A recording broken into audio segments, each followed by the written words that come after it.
Well, folks, it happened. We have a new city that is the least affordable in the United States. Let's also talk about where the highest rents are across the country. We have 7 experts that will share their 2023 real estate predictions about the housing market.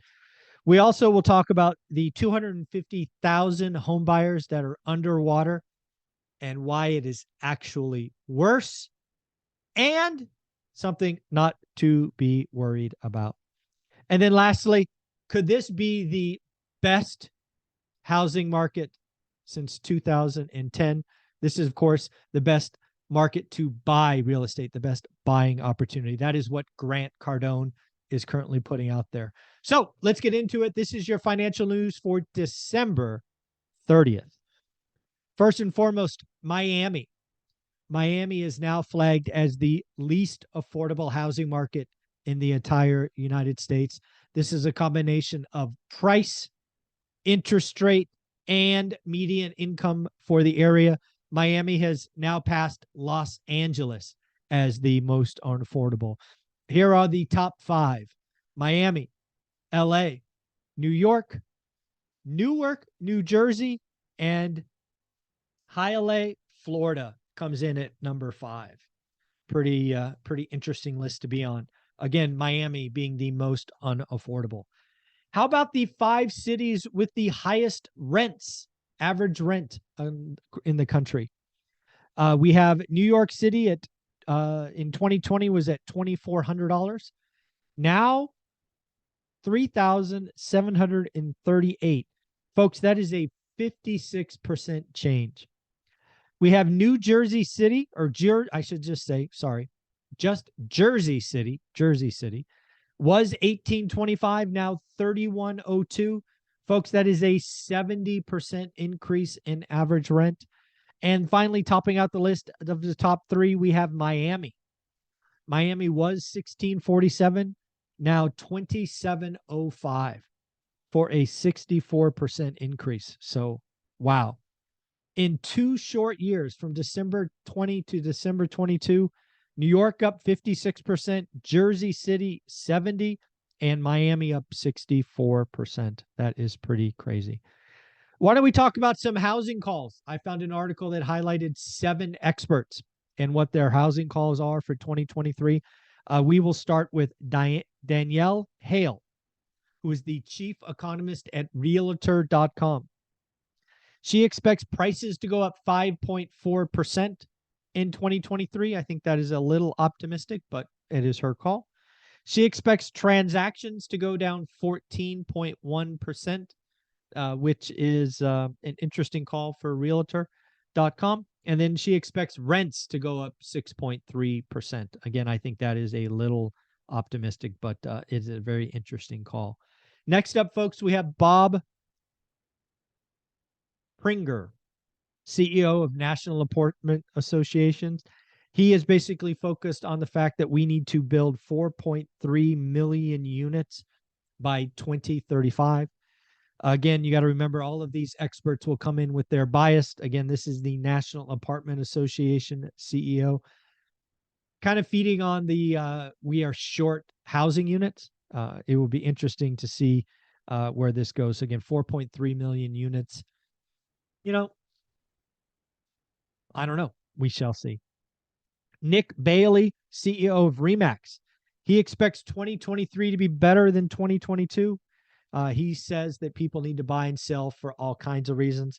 I really think what Nick is trying to do is speak into existence that transactions will go up. Obviously, as the CEO of Remax, he wants transactions to go up.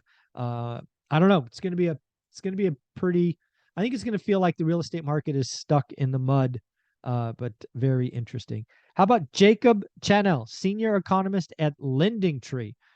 Jacob, again, LendingTree, again, trying to speak it into existence, I believe, basically saying rates are going to be rather boring and trending down ever so slightly.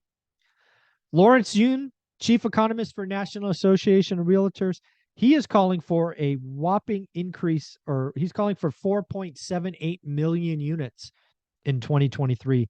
I think that is, it'll be interesting. I don't see it, but that is his call. And he expects prices to be up 0.3% next year this time. So interesting. And then finally, we have Taylor Marr, Redfin Deputy Chief Economist. Mortgage rates will be trending down as unemployment rises. So again, the big question is how far unemployment will rise? Will a recession happen? And then will rates come down? I think these are all kind of very biased opinions, frankly. You kind of read their title and you probably guess what they're thinking. At the end, it's very clear that real estate executives want transactions up, lenders want rates down. For me, as a macro individual, it's really about what is the macro economy doing? Will we be in a long and boring recession, right? Kind of flat, -2, -4, -6, something like that. These are 0.2, 0.4, 0.6, just to be clear. Where will rates go? Will they trend down? And, will the Fed cut or not cut for the year? So I think it's a very interesting conversation. Next, let's talk about buyers being underwater. I'm starting to see more and more calls on this. I believe the Lumberjack did an excellent video probably a month ago or so with the Three Amigos where we talked about this. I am still getting comments on this, so let's talk about it here on this channel. Folks, when you buy a home, let me step back. When anyone buys a home with 0% down, 3.5% down, or even 5% down, the day you close your home, you are underwater. How can that be? Here's the deal. Selling a home is expensive. You will have 6, 7, 7.5% selling costs. And if your equity is less than 5%, you are underwater. Why does an underwater buyer from last month not really matter? Housing is not stock. Housing is not crypto. The average tenure in a home is 8 years.